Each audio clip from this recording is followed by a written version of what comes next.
Anda masih bersama kami. Pemeriksaan kasus pemalsuan beras oleh PT IBU di Bekasi, Jawa Barat masih dilanjutkan. Namun polisi belum menetapkan satupun orang tersangka. Sementara itu masyarakat diimbau agar terus waspada terhadap beras palsu yang masih tersebar di berbagai retail modern.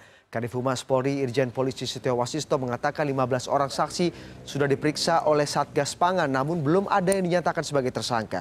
Saksi-saksi itu terdiri dari tingkat petani, pedagang, hingga pabrikan. Setio juga mengimbau masyarakat untuk lebih waspada karena dua merek beras yang dipasukan, yaitu Maknyus dan Ayam Jago, memiliki kadar gizi berbeda dengan yang tertera di kemasannya. Hal ini disebabkan oleh penggunaan beras kualitas subsidi oleh PT IBU. PT IBU membeli gabah kering langsung dari petani dengan harga yang lebih tinggi. Oleh karena itu, PT IBU dapat dikenai sanksi sesuai Undang-Undang Pangan, Perlindungan Konsumen, serta Persaingan Curang.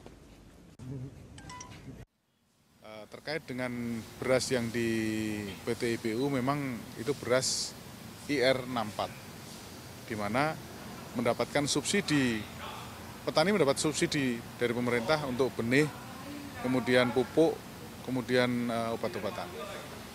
Ini dari pemerintah, itu menurut Menteri Pertanian sampai sekitar 30 triliun untuk subsidi itu saja. Nah, ini juga seharusnya keuntungan itu diterima oleh petani, oleh pedagang atau middleman, juga oleh konsumen.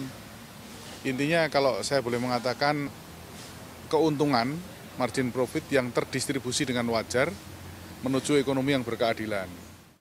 PT Indo Beras Unggul membantah telah menguasai perdagangan beras di Indonesia. PT IBU memilih gabah yang sesuai dengan standar yang ditetapkan oleh Standar Nasional Indonesia atau SNI sehingga mempunyai ketentuan harga sendiri. Untuk mengonfirmasinya, kita sudah terhubung dengan juru bicara PT Indo Beras Unggul, Jo Chong Seng atau Pak Asen. Selamat malam Pak Asen.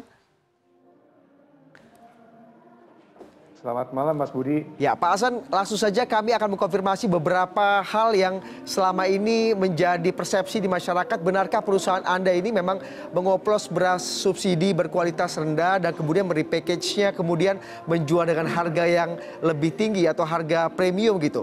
Seberapa benar tuduhan-tuduhan seperti ini Pak Asen? Ya, terima kasih Mas Budi, pertanyaan yang bagus sekali. Ya, mungkin kita perlu berhati-hati dengan penggunaan kata oplos, ya, di mana pengertian oplos itu adalah mencampur beras yang berkualitas rendah maupun dan dengan berkualitas tinggi untuk mendapatkan keuntungan yang tidak wajar.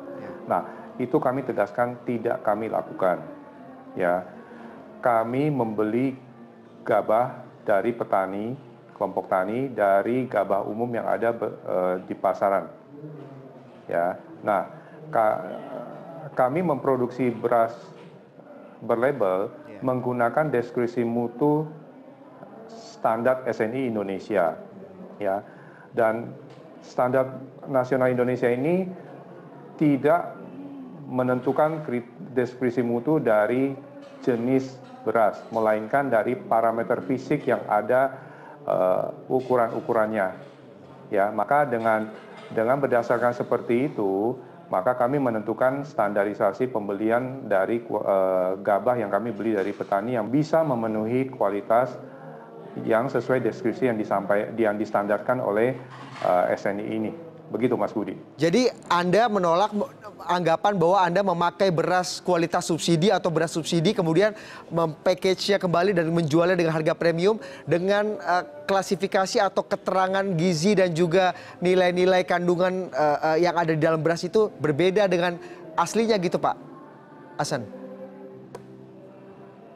Oke, ya begini Mas Budi. Deskripsi mutu premium itu tidak ditentukan daripada varietas dan tidak juga ditentukan oleh kandungan gizi. Jenis deskripsi mutu premium ataupun medium itu ditentukan berdasarkan SNI. Dengan demikian kami tidak melakukan pemalsuan terhadap kualitas. Jadi clear itu Pak ya. Kemudian kan kalau kita lihat keterangan dari kepolisian ada dua tuduhan pelanggaran pidana yang kemudian diarahkan kepada perusahaan Anda. Yang pertama memanipulasi harga dan kemudian membohongi konsumen mengenai kandungan beras. Apa yang membuat dari prediksi Anda atau penalaran Anda, apa yang membuat kemudian kepolisian atau Satgas Pangan sampai pada kesimpulan ada dua pelanggaran pidana yang dituduhkan kepada perusahaan Anda Pak?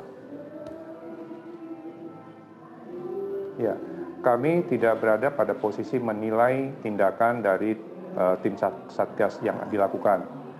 Namun kami sangat transparan dan terbuka bekerja sama baik dengan tim Satgas yang ada, dan kami akan secara transparan juga menyampaikan situasi yang kami sampaikan pada saat ini.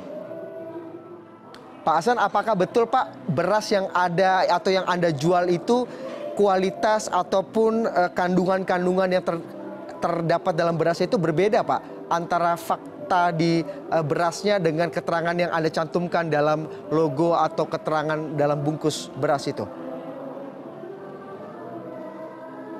Oke, saya mau tegaskan sekali lagi bahwa deskripsi mutu tidak ada kaitannya dengan jenis atau varietas beras. Oke. Ya, beras jenis IR4 itu bisa dikategorikan atau masuk memiliki deskripsi mutu medium atau premium itu berdasarkan standar SNI. Itu ya Mas ya. Nah, yang kedua adalah mengenai angka kandungan yang ada di dalam informasi di dalam kemasan yang kami lakukan. Informasi nilai gizi yang kami cantumkan di dalam kemasan itu juga tidak ada kaitannya dengan deskripsi mutu. Ya, informasi nilai gizi yang kami sampaikan adalah informasi tentang kandungan gizi yang ada di dalam produk kami yang dilakukan melalui hasil pengujian melalui laboratorium terakreditasi. Itu adalah informasi kandungan gizi yang kami sampaikan ada di dalam produk kami. Lalu informasi kandungan gizi ini yang disampaikan itu dibandingkan dengan angka kecukupan gizi yang biasa ditetapkan oleh dengan acuan perlabelan, yaitu angka kecukupan gizi yang ditetapkan oleh BPOM. Jadi dengan kandungan gizi yang ada yang kami cantumkan di dalam informasi kemasan itu menjelaskan berapa kandungan itu memenuhi persentase angka kecukupan gizi yang ditetapkan oleh label itu. Jadi tidak ada kebohongan publik di situ Pak ya? Ya, kami menyampaikan informasi ini secara transparan dan mengikuti deskripsi yang ada dan menggunakan lab terakreditasi. Adapun temuan analisa yang dilakukan oleh otoritas berwenang yang lebih tinggi daripada kandungan yang kami sampaikan itu masih sejalan dengan apa yang kami cantumkan. Karena perbedaan analisa adalah yang berkisar antara berapa persen itu masih ada toleransi. Ya, jadi secara prinsip tidak ada informasi yang tidak sesuai. Pak Hasan, ini ada satu lagi kemudian yang menjadi perhatian adalah ketika Anda menaikkan harga atau menempatkan harga tidak sesuai dengan batas yang ditentukan oleh pemerintah. Misalnya harga yang Anda tetapkan di situ melebihi batas harga yang ditetapkan pemerintah. Anda menjual beras 13.700 dan 20.400 padahal harga maksimal yang ditetapkan pemerintah Rp9.000 gitu. Apa jawaban Anda Pak Hasan? Harga jual atau harga eceran yang dibeli konsumen itu kami tidak mempunyai kuasa untuk menentukan harga tersebut karena bisnis kami adalah bisnis to business, B2B. Ya, konsumen membeli harga tersebut itu adalah di toko ataupun outlet yang mereka beli. Ya, kami hanya menentukan harga, kebijakan harga kepada mitra yang berhubungan langsung dengan kami.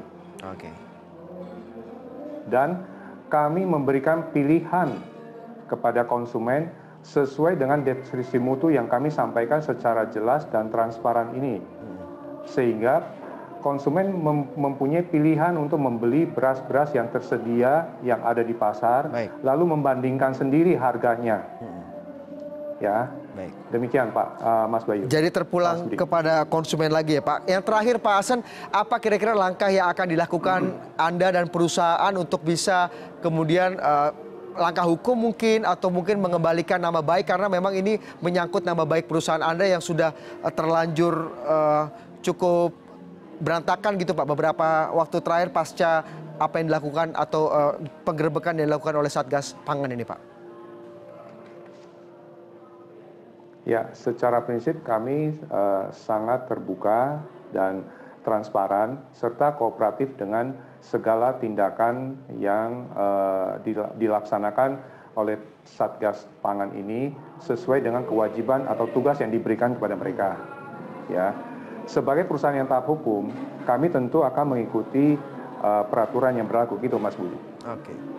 Jadi akan kooperatif dan mengikuti peraturan yang berlaku ya.